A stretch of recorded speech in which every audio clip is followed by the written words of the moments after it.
I'm going to try to wrap up Plato to finally wrap up Plato today, and then next time we'll move forward. Um, there's not really any moving forward from Plato, though. That not significantly, as North Whitehead said. Laurel, do you know about Alfred North Whitehead? Oh yeah, both the math side and the education side. Yeah. So I know I'm repeating myself, but he's the one that said all of Western philosophy is best understood as a footnote to Plato. So um yeah. I had a math. Oh, I just sent you guys an email, which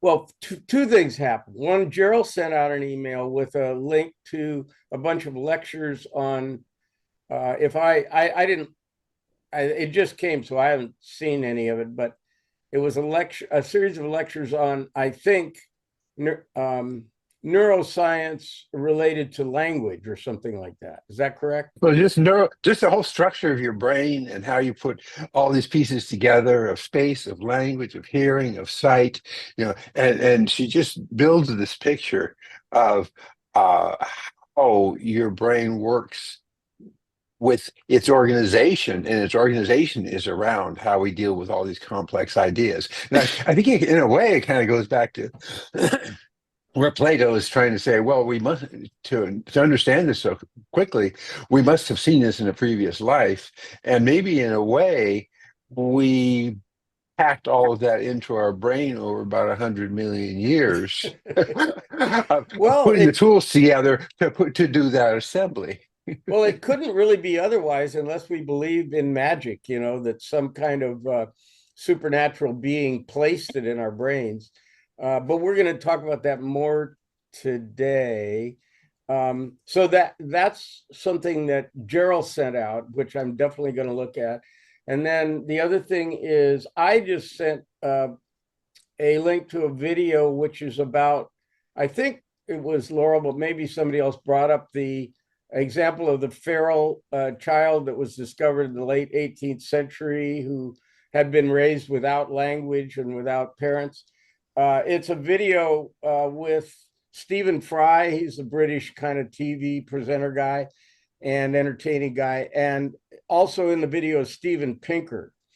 And I don't know if you know him. Steven Pinker is a philosopher from Harvard who I'm not real familiar with, but I'm somewhat familiar with. And I kind of like the fact that Pinker, one of his things one of the themes of his philosophy is, things aren't as bad as you say they are. You should check out what the Elizabethan murder rate was, that kind of thing. He's pretty funny about that. And but anyway, he talks about the fact that I think we discussed that birds have a window. Songbirds have a window where they during which they can learn the songs of their species, and beyond that they can't learn them. And this same thing seems to be also substantiated with regard to humans, that humans up to about puberty are very fast at learning language, but beyond that, a different process is necessary to learn language. And I suspect, Laurel, that if you had an fMRI, I'm sure somebody's doing this.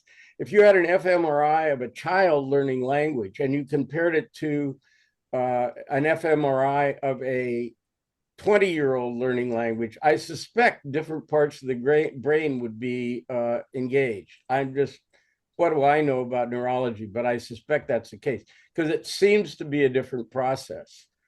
Yeah, And yeah, I think there's a lot of work done. And I think, for example, there's a certain amount of work trying to do brain studies in children with developmental issues or things. It's tricky because it's hard to get kids to lie still in an MRI machine, but they have tricks and they have ways of doing things. And And there are other studies going on too. I'm an external advisor to a group that is doing a comparative study of children with autism and typically developing children, and trying to figure out brain markers that would potentially be able to be tracked. It's sort of like the kid version of the Alzheimer's disease neuroimaging study. They're trying to figure out things that might mark successful intervention things. And it's very political right now. Oh, So she's isn't everything. That's just it's anyway. Let's not get sidetracked. yeah, but not to get sidetracked, but yeah, brains are really cool, and I think a lot really of cool. I'm going to what quote Plato Laurel talks on about that. is Brains a are really neuroscience cool. basis. According to Professor Laurel Beckett of Cal Davis, brains are really cool. All right. I'm going to let me tell you a little story about when I was. We're going to talk end up Plato today. Try to, and when I was in grad school, I can't remember why I was going to see this guy, but I made an appointment with one of the very distinguished professors of philosophy, who I don't remember, and I don't remember why I made the appointment. I must have been writing a paper on something that he was an expert in, and one of the benefits of those universities is you can make an appointment with the world expert on something. I mean, it's just really astonishing. Anyway, yeah, he saw me, and I went to his office, and he was very nice, and it was so Victorian. We had the wood lined walls, and he had a 3-piece suit and a bow tie on. And he was probably about 80 and very sharp though, and he had tea served for us. It was just it was just out of another century. Anyway, he what the thing he said to me that I've never forgotten, even though I've forgotten everything else about him, he said that when he was a young man, he didn't understand Descartes. And then at a certain time when he was middle-aged, it all became clear to him. And now he doesn't understand him anymore. And he wasn't saying that he'd lost his mind or that he'd become demented. He was saying that he didn't see the argument, and then he saw it, and then he saw through it, or something like that. I think that's what he was saying. He certainly wasn't saying that his mind had gone. That's not the point.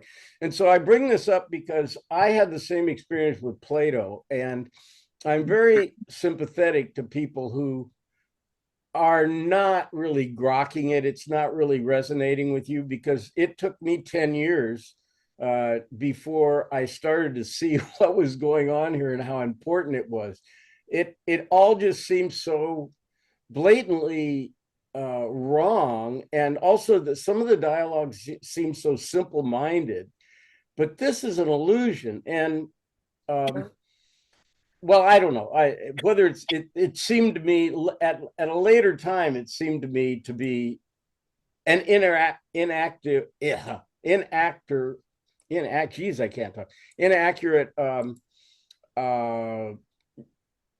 understanding of Plato. So I think Plato and Marx. So if I picked all the philosophers who are the most misunderstood, I think Marx and Plato would be at the top of the list, because all of the common understandings of, and when I say common, I don't mean so much the scholars in this field. I just mean the average on the street kind of opinion of these guys is really very inaccurate. And Marx and Plato are at the top of that list. And Plato really has a kind of cartoon picture. You have a cartoon picture of him.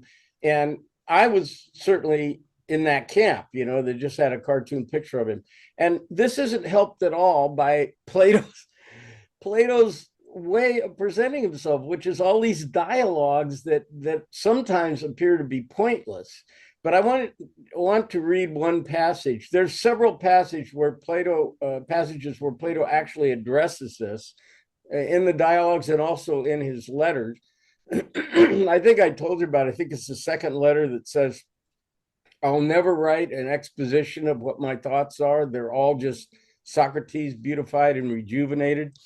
Um, but this is from one of the dialogues called the Phaedrus, and he says, um, he's speaking about words, and he says the written word, and he says, you think they were alive, but if you question them, they preserve a solemn silence. Once a thing is put in writing, it rolls about anywhere and everywhere among those who may or may not understand it. Writing is like painting. The offspring of painting stand there as if they are alive, but if you ask them anything, they remain most solemnly silent. And um, Plato, to his credit, Plato didn't vary from this. I mean, he spent his whole career not writing specifically what he wanted to say. I wonder if he was tempted to. But anyway, what I'm saying is that if you're not following what this or it isn't resonating with you, I don't blame you, because Plato didn't want to. It's not like he wanted to make it easy for you. I think what he wanted to do was um, make it a process for you, an engaging process, rather than just something you just accept or reject. That, I think that's what he was trying to achieve with his writing. So, having said that, I'm just saying that under the heading of, if you feel like this isn't making any sense to you and it's dumb, I hear you. Okay, so starting with the two biggest doctrines that seem the dumbest for Plato are the theory of forms and the theory of recollection. Uh, the the theory of forms, one of the bad things about it is that all the literature, and Plato himself contributes to this, all the literature mentions the world of forms, as if the world of forms was some place that was different, like heaven or something, that somehow we had the ability to see with some part of our brain. And I get what he's trying to do, but I'm not sure that's the best thing. And I'm just going to offer another alternative to that. Rather than saying the world of forms, I'll say the modality of thinking that reveals the forms. I think it's because I think at this point it's hard for me to not be in with Plato on this, and I'll give you a couple of examples. But it certainly, upon first glance, it seems like, what are you talking about? This ethereal world. I mean, no less a person than Aristotle rejected this. So don't feel bad if you think it's stupid, because Aristotle, this is amazing to me that Aristotle studied with Plato for 20 years and he still didn't accept what Plato's main theory was. He didn't accept it. He thought anything that exists is physical. And it was impossible for him to accept that there was a world of perfection. And bless his heart, but I think Aristotle never got it. And I'm going to give you two or three examples of things that I think are evidence for the kind of thing that Plato is talking about. And I'm not, the one thing I will admit is I'm not sure that we can say they all come from the same place. In other words, for Plato, there was a world of forms, and it included a perfect rationality, perfect beauty, perfect justice, perfect wisdom, all kind of came from the same place, that world of forms. I'm not so sure they emanate from the same place, but I will say that the longer I live with this guy, the more I feel like there are certain aspects of human perception or understanding that are very difficult to account for. And that's what he's saying. And one of them is the Meno, the slave boy and the Meno. Because what the slave boy comes up with is an answer, a geometric answer. You all recall that the demonstration now, I assume. the geometric answer he comes up with can't be verified empirically. In other words, he didn't come to this by looking at a bunch of examples, and he's not going to go out in the world and look for a bunch of squares and see if he can duplicate them with the process that Socrates demonstrates or that he comes up with. That makes it a peculiar kind of knowledge, I would say. It's self-verifying, as Thomas Jefferson said, self-evident. It's self-evident that all men are created equal, and which isn't self-evident at all. It's not self-evident that they're all created equal. So he must be referring to something that isn't visually perceived. When Jefferson says that, he's referring to a kind of a sense of equality that isn't an equality that is perceived by the senses. We'll get back to this with Kant. But so, Tony, yes. is there a difference between a form and a concept? Well, the Platonic tradition uses, I think he uses the word, there's two words, ideos. So an idea and a form, and I would, the answer would be no. I'm not sure there's any clear definition that Plato ever gives of the forms. He gives you kind of examples of things that may be intuited only through perceptions of the forms, but the forms themselves, I'm not sure. I don't think he ever gives a textbook definition of it. I'd kind of be surprised if he did. I can't think of any time when he did. Okay, so there seems to be one kind of knowledge, mainly mathematics, that is peculiar in the sense that it can't be verified by empirically. But on the other hand, it does explain things that are empirically visible or empirically sensible. Like, for instance, the trajectory of a bullet. We can write a parabola for the path that a bullet takes, and we can film it, and bullet would be a hard one, but it could be done, I suppose. But a basketball, the parabola of the arc of a basketball's travel, that's a parabola, and it could be written down in a formula described by Descartes or figured out by Descartes, and it will represent reality. But that doesn't prove that the parabola and the formula are the same thing. That's a different kind of thinking. And so mathematics seems to be self-verifying, and we call that in philosophy analytic. In other words, if you understand the terms that are being used, then the solution will be clearly valid, whether or not you can go out and look at it. And of course, Einstein and other people, Descartes, have made done exactly that kind of thing, created a mathematical thing that later is verified by empirical demonstration or observation, but at the time is just verified within the mathematical world itself, or that framework itself. So anyway, that's number one kind of knowledge that I think is unusual that Plato recognized. And for some reason, Aristotle's going to say that this is all stuff that we gather from observation. This is the empiricist way of thinking about it. And it didn't end with Aristotle. The British empiricists thought the same thing, that somehow what we do is observe the world, and from the world we make abstractions about things like squares and circles. He thinks that we categorize them together and somehow abstract mathematical things. I believe it's fair, but not,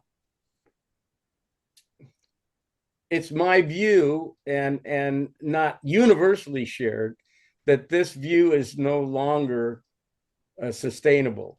But like I said, if you really want to look at this, you can just go look at the Wikipedia chapter on the philosophy of mathematics, and you'll see the different schools of thought about what math is.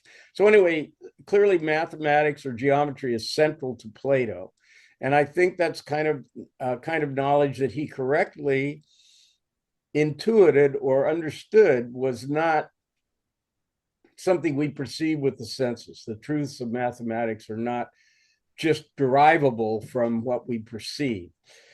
All right, the second kind of knowledge I would include, and he included in the forms, but I'm not sure they come from the same place, is our recognition of beauty. Uh, when you see something as beautiful or you hear a beautiful piece of music, it strikes you immediately as beautiful, even if it's a kind of music you've never heard before. I have my own story about this, and I'm sure you have one. You must all have one yourselves. I was driving along the freeway in San Diego, and Shotgun by Junior Walker came on the radio, and I was so blown away, I had to pull over by the tone and the execution and what he was saying and the lyricism of his playing, not the song or anything. It's, you could say that's just, the Chitlin circuit kind of stuff, which it is. But his playing was so beautiful, I was just mesmerized by it. And what I remember thinking was, first of all, this seems so right, so logical, and so perfect. And at the same time, I've never heard anything like it before. So, how is it possible that I know that it's so good if I've never seen anything like it before? And I think this happens with lots of things. I think you've all experienced this. You've all listened to a piece of music or read a poem or experienced some kind of art that just struck you as being so right and so real. And yet you weren't trained to think that particular thing was perfect. If you're like, I've studied, done a bunch of woodworking, so has Doug. And I didn't know exactly what a good dovetail joint looked like before I was trained. I learned what dovetail joints, how you did them and how you put them together. And now I can recognize one. But I don't think I would have intuited that out of nowhere. If I saw one, I wouldn't know whether it was right or not. Somebody would have had to tell me, well, that one's not any good and this one is good. I have to learn it. But somehow with music and with other forms of art, you can perceive something and instantly know that it's beautiful without ever having heard anything like it before.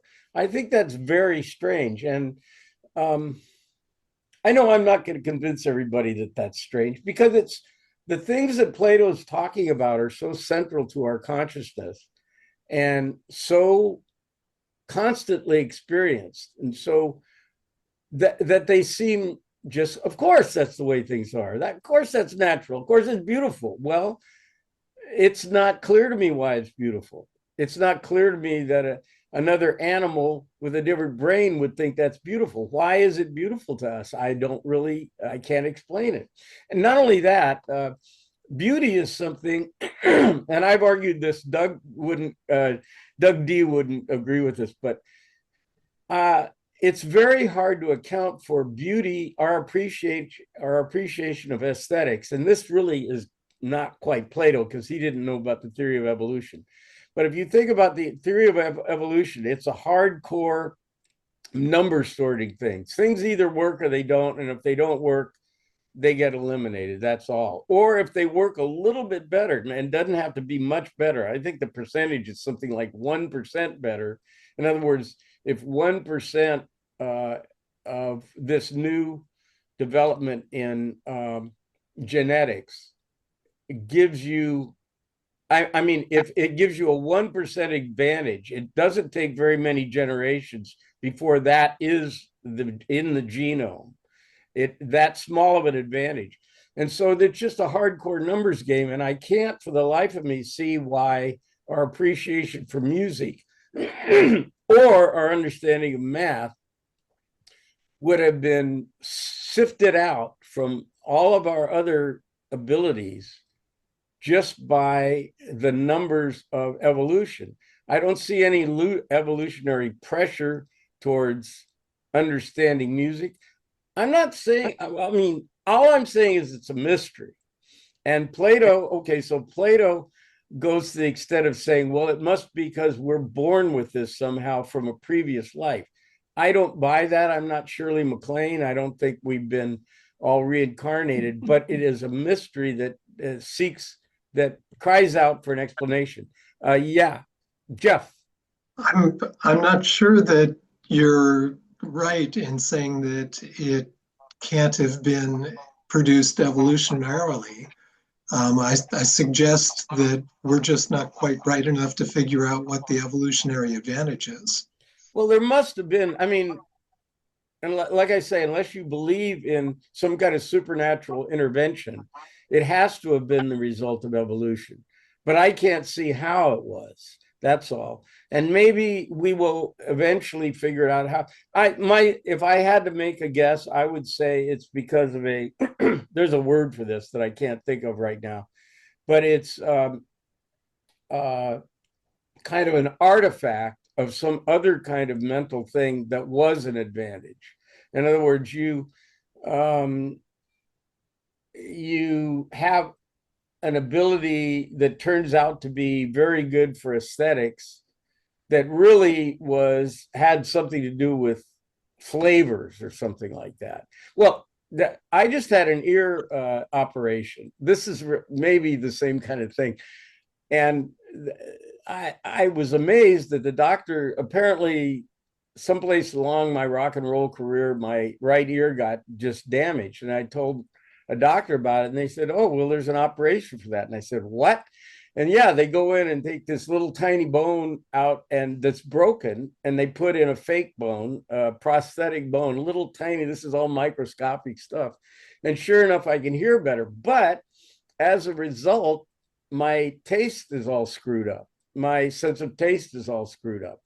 And another thing like this is I don't know if you're familiar with the foxes, the famous fox experiment in Russia, where they bred foxes to be friendly or aggressive.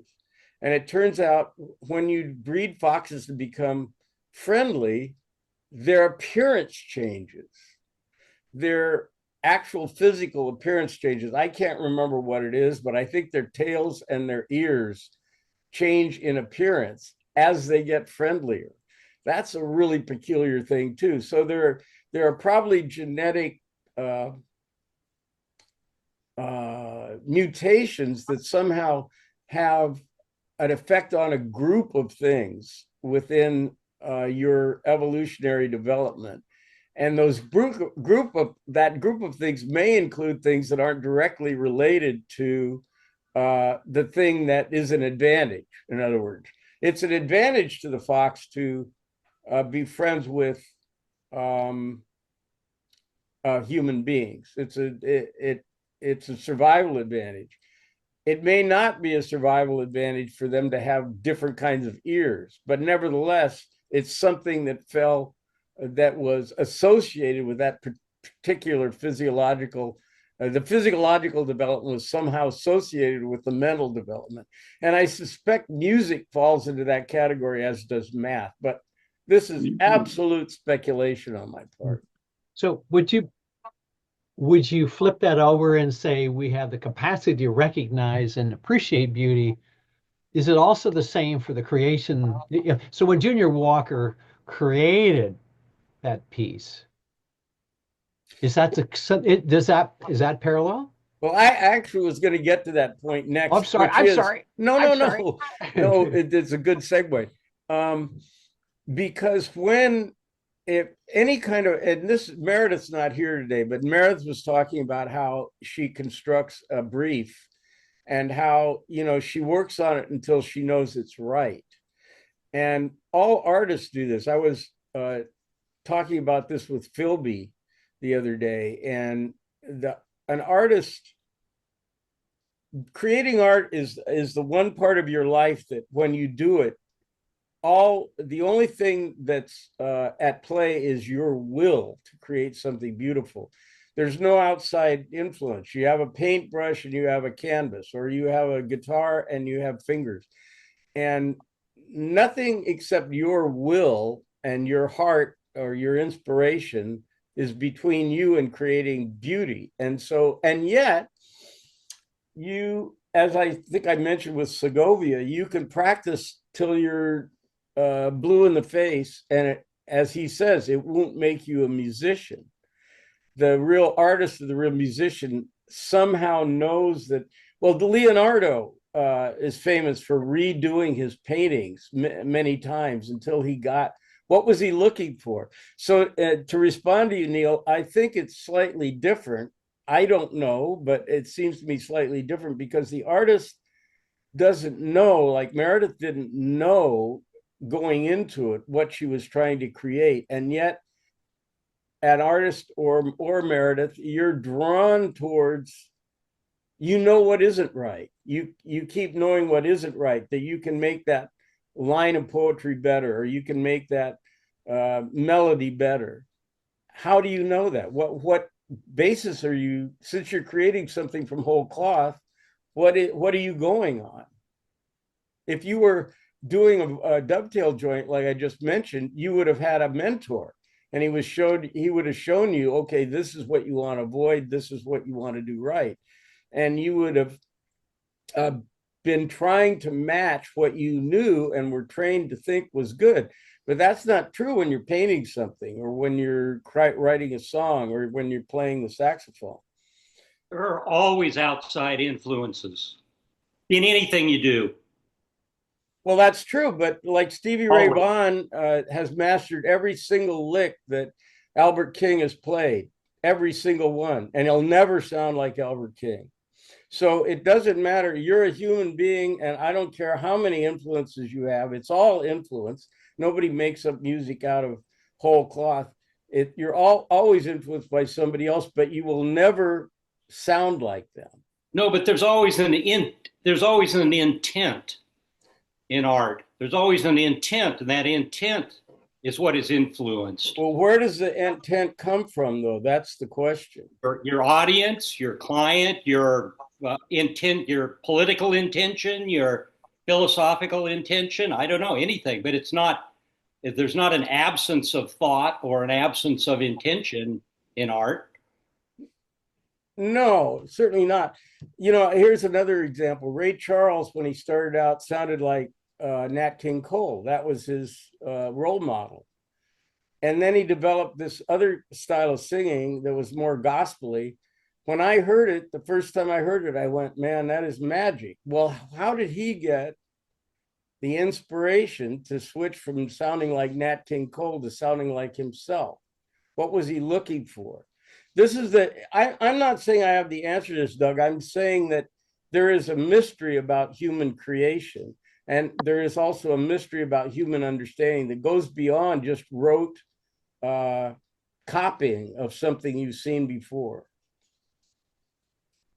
I think the mystery is what causes someone to think that they should change Right. exactly. Something. Yeah, exactly. What do you think it is? Well, it could be pure commercial greed. I don't know. It could be the audience, could be something internal about something they read, anything. Could be anything. You know, I've known lots and lots of musicians in my life, and despite the stereotype, I don't think I can think of one musician that didn't do all of the necessary things to become a musician. In other words, all the practice and all that, without just having a love and a devotion and just a desire to sound great.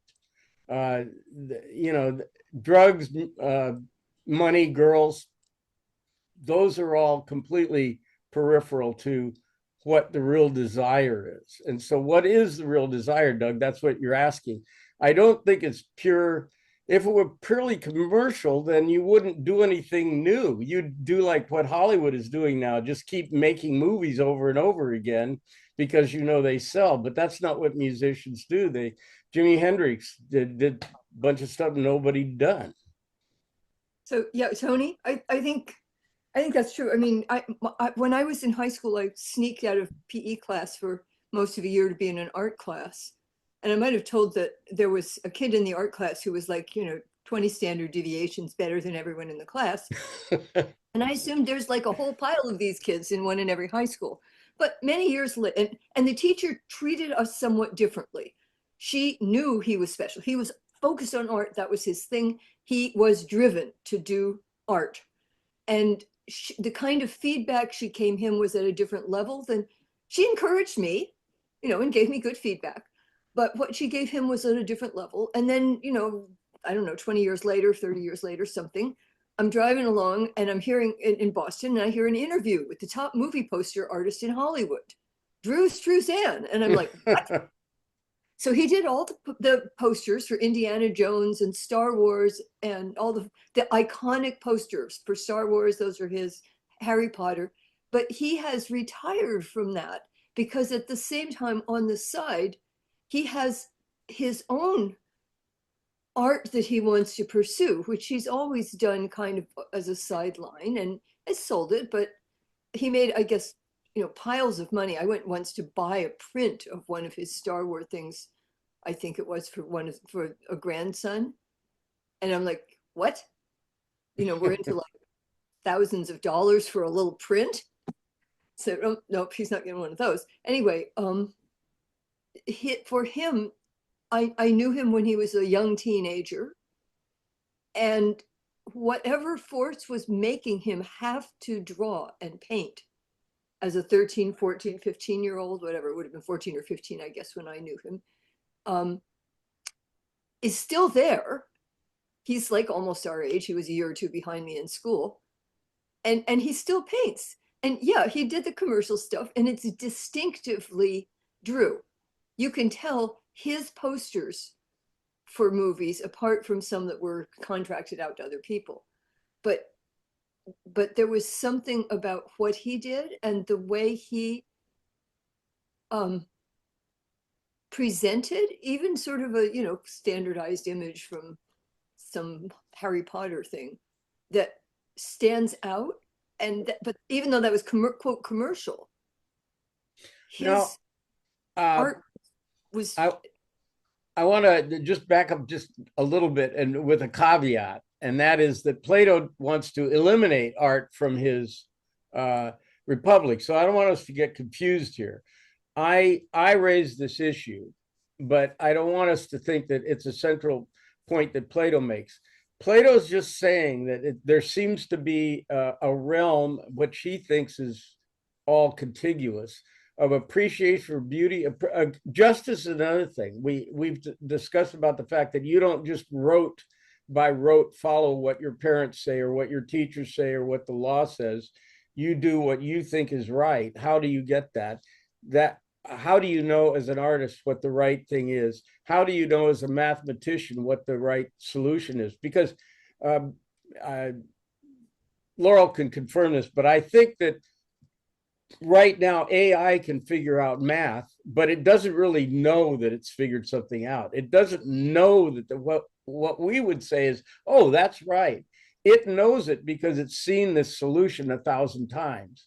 That's why it knows it by repetition rather than by intuition or something like that. So I'm just saying that the Platonic idea is that there's a realm of things that human beings know, that the tradition has called the world of ideas. It's also called a priori knowledge before, like I knew Junior Walker was great without being trained to see that kind of playing is great, and that applies to all the things we're talking about. So I want to move on, but just to say, I think that's the core of the idea of the world of forms, not just and Alan, there is a passage in the Republic where Plato talks about the ideal bed, and the thing is that at that particular passage, he's talking about the difference between art and the forms, and the forms are perfect. Like if you were to draw a bed, what Plato wants to say is the drawing of the bed is less real than the bed, and the bed is less real than the ideal bed. So he's making this three-tiered idea of ontology, or reality, as we call it. Catherine? you wanted to say something, or somebody else too? Well, you said Plato wanted to eliminate art from the From Republic. the Republic, yeah. That's because art is too much. It affects our thinking too much in an emotional way and not in a rational Too way. subjective. Yeah, it's too subjective, and that's unfortunate. But I don't think Plato would be insensitive to the conversation we're having right now. I don't think he'd go, "Oh well," because he includes beauty in the forms. And beauty is obviously an aesthetic thing, not like a logical thing. So he does include it. So the other thing I wanted to talk about is the theory of recollection, which seems absurd. But we've always already kind of covered this. The point is that I don't believe that we're all reincarnated myself. Plato gets this from the Pythagoreans, who did believe in reincarnation. Plato just, of course, he presents it as a myth. I mean, he does everything he can to convince you that these are not written in stone, his theories. He couldn't have, I don't know what else he could have done to try to persuade the reader that these views are not written in stone. He does it by dialogues and by saying all the important things in myth. But anyway, he has the myth of which is the myth of reincarnation. I don't believe that's the case. Nevertheless, that leaves open the question of how do you explain it? And to this day, the things I've just mentioned are not susceptible to some kind of scientific, logical, empirical understanding. We understand a lot of things about them, but the ultimate thing, like how do you know when something just is right? We still don't know that. We don't have any way of saying that, except in the case of like I mentioned with Doug, with the dovetail joint. If you've been trained, yeah, that kind of thing, you know where it's come from. But there are things that we know that we haven't been trained, and that's what Plato's interested in. And just to continue on the review, because that's what I want to do today, some other Platonic doctrines that are important are the three parts of the soul and the three parts of society. You can make of that what you will. I think they're a nice structure for Plato to discuss things. I personally don't think there's a real good reason to divide society with a certain, like Marx has the proletariat and the bourgeoisie. Well, does everybody fall into one of those two categories? I'm not really sure. What about artists? There's another kind of sketchy categorization. So I'm not real fond of the idea of having distinct classes of the soul or of the distinct parts of the soul or parts of society. Freud, I think serious Freudians will admit that one of the difficulties that they've never been able to overcome is the exact definition of id, superego, and ego. It's really hard to clarify those terms, and because the human psyche is just not so easily separated or bifurcated or diagrammed, as it were. So I don't know the three parts of the soul. It's worth knowing that Plato thought that. It's worth knowing that he had the political stuff, the guardians, which was a group of people, not one person, but a group of people who had been trained in logic and math and were also streetwise, supposedly, and also couldn't benefit from their decisions personally, leading, and those people would make decisions purely on the basis of the benefits to society without regard to their personal benefit. And then you have the soldiers who are carrying out by doing honor, through honor and a sense of rightness. They're doing what they're doing. And then you have the people taking care of business. I mean, it's not uninteresting. I'm not clear that it could be justified empirically. I'm not sure if, as a science project, I'm not sure you could justify that. Okay, so some criticism. Now, one of the criticisms of Plato, one of the major ones we've already gotten to, which is that this world of forms, that's just airy-fairy stuff. It doesn't exist. That's one of the criticisms, and that was the first one by Aristotle. Nor does is the soul eternal. This is also something Aristotle didn't believe. So we can't have reincarnation. So those are right off the bat are two significant criticisms of Plato. Another one is that he believes the world is ultimately rational. And I've said before that every physicist believes this. Otherwise, he wouldn't show up to work every day. If he thought it's just irrational, who cares? If you can't make it all coherent and consistent with other theories that have been demonstrated, if you just can't do it, then give it up. But all physicists are trying to make sense of the universe. They're trying to say, well, that can't be right because it doesn't go with this thing that we know is right. And so that's been the problem with quantum mechanics for 100 years, and the quantum mechanics and the theory of relativity. So the fact is, you have to, at this point, you have to say that the idea that the world is rational and makes sense is a matter of faith and not a matter that has been demonstrated. Many things have been demonstrated that it makes sense. Newtonian physics are pretty well demonstrated, but when we get to quantum mechanics and relativity,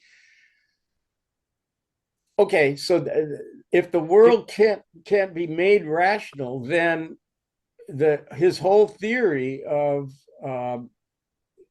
the fact that our soul resonates, as I've said before, I like to use the word, he uses the word participates. The physical world we see participates in the world of the form.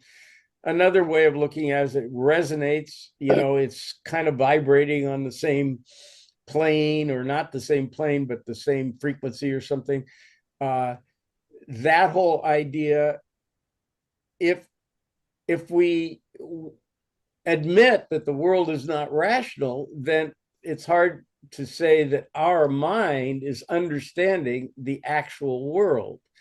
And this is what we come up against, and why people are so why they find quantum mechanics so abhorrent, because it just, and by the way, it's also why the Christian church prosecuted Galileo, because it just didn't make sense to them. They couldn't believe there was a universe that God created that didn't make sense. And then with Kepler, same thing. Okay, so the world is not the center of the universe, but even if you look at the heliocentric solar system model, the planets don't orbit the sun in a circle. What's up with that? It's not perfect. And so Kepler had to figure out a way, which he did with his laws of planetary motion, figure out a way that these all made mathematical sense. Those orbits actually made mathematical sense, despite the fact they looked like they didn't. And all this was coming from the Platonic idea that ultimately God would not have created a universe that was irrational. And it's something we kind of still believe, whether you believe in God or not.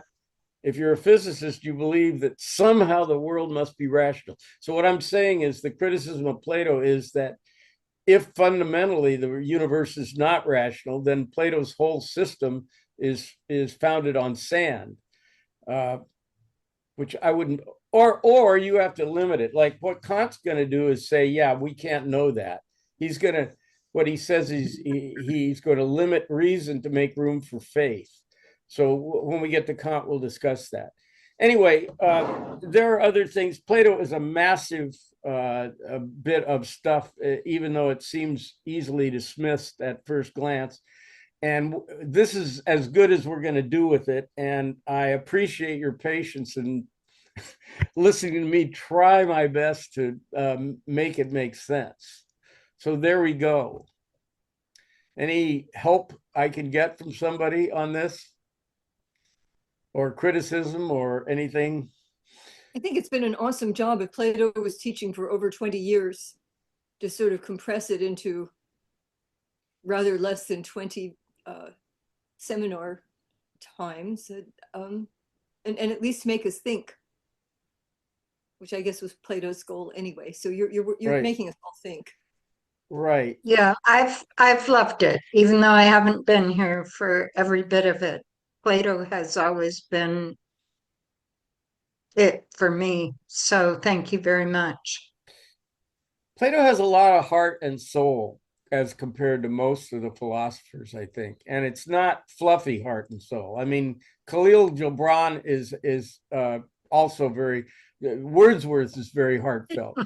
But but Plato is hard-nosed at the same time. He's not just going to put something on. He's very, let's just say, he's very careful about putting anything out there that sniffs of romanticism or just hallucination. Yeah, one of the things I found, Tony, is I always thought of Plato as just sort of like these silly, trivial ideas.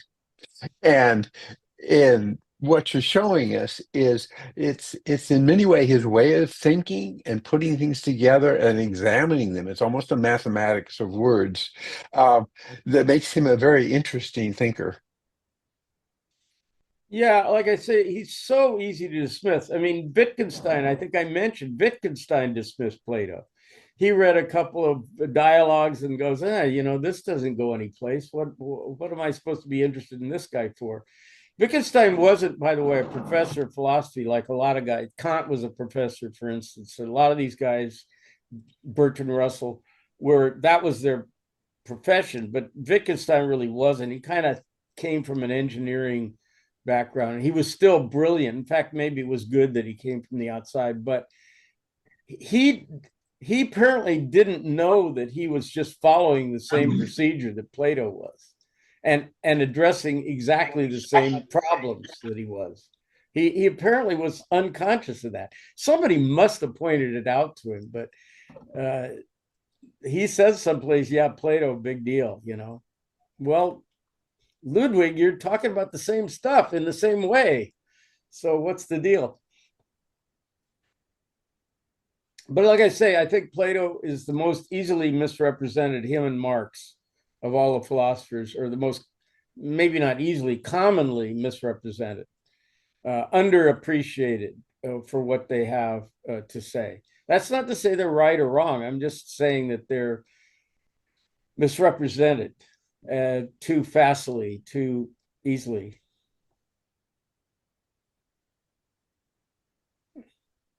Okay, well, if nothing else, we will proceed with Mr. Aristotle next time. There's several very influential things that he did. And then after that, we'll make some mention of the Hellenistic guys, not much, the Cynics, the Stoics, and the Epicureans. And then we'll be moving into Christianity for Augustine and Aquinas. So that's the plan moving forward.